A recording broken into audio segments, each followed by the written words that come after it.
Bonjour et bienvenue dans cette nouvelle vidéo du site Réussir ses relations. J'ai plusieurs copines trentenaires célibataires qui n'arrivent pas à trouver quelqu'un qui leur convient. Elles sont jolies, sympas et intelligentes. Elles vivent à Paris où existe une grande concentration de célibataires. On pourrait alors penser qu'il serait plus facile pour elles de trouver la bonne personne.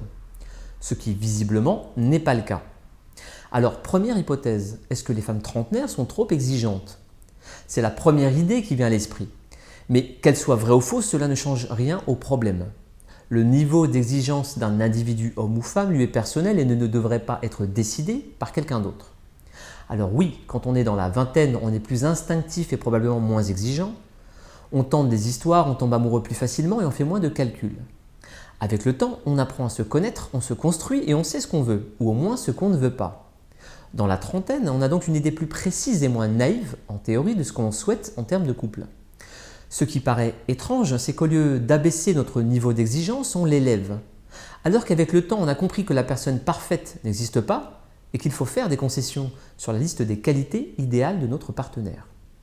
Vous allez penser que je préconise d'être moins exigeant, mais ce n'est pas le cas. Comme je l'expliquais, l'exigence est personnelle. Et je préfère voir un ami heureux et célibataire que malheureux en couple.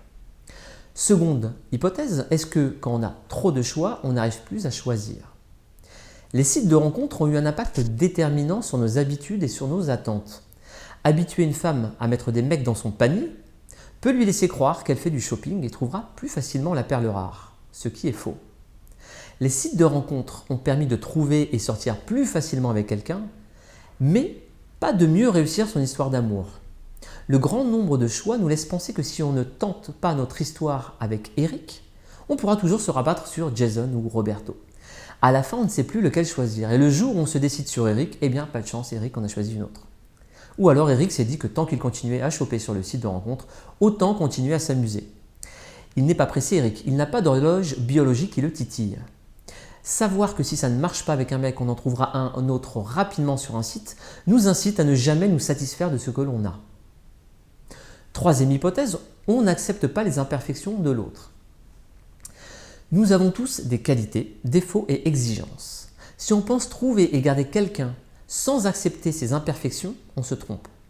C'est bien sûr valable pour les deux sexes et dans les deux sens. Ce problème d'acceptation de l'autre concerne autant nos relations amoureuses qu'amicales. On ne peut rien construire de durable si on n'accepte pas les imperfections de notre partenaire. Il pourra toujours faire des efforts, mais il ne changera pas du tout au tout. Bien entendu, il y a des choses qu'on ne devrait pas accepter. Voici quelques exemples. Le manque de volonté, l'égoïsme, le manque de sincérité et la mauvaise foi. De la même manière, quand on rencontre un partenaire potentiel, on joue souvent le jeu de quelqu'un qu'on n'est pas. Cela va fonctionner pendant une semaine, un mois ou 6 mois, mais à un moment donné, l'autre commence à nous connaître vraiment et s'apercevra que cela ne peut pas coller. Donc, se faire passer pour quelqu'un que l'on n'est pas en début de relation nous pénalise sur le long terme. Autant être cash et annoncer la couleur, c'est-à-dire montrer nos défauts afin de les faire accepter. Car on doit bien sûr accepter les défauts des autres, mais aussi faire accepter ses propres défauts. Quatrième hypothèse, est-ce que les mecs ne veulent plus s'engager ? Alors, est-ce que le problème se situe du côté des mecs ? Ce serait un peu facile de généraliser et dire que les mecs ne veulent pas s'investir et s'engager dans une relation. Je ne pense pas que les hommes dérogent à la règle. Même s'ils s'amusent bien en célibataire, ils auront envie de se mettre en couple, d'aimer et d'être aimés. J'ai évoqué le sujet du célibat avec des copines trentenaires. Elles regrettaient que les mecs ne sachent pas ce qu'ils veulent rapidement. Pour elles, il fallait que cela avance vite. Quand on est une femme trentenaire et si on souhaite fonder une famille, on est plus pressé qu'un mec trentenaire. Mais cette pression, elle est ressentie consciemment ou inconsciemment par le mec. Les débuts de relation sont des moments fragiles où on se séduit, où on cherche à se connaître, mais aussi où on cherche à deviner quel est l'objectif de la personne qu'on a en face de nous. Souhaite-t-il une relation légère ou une relation stable ? Que pense-t-il ? Veut-il faire un bout de sa vie avec moi ?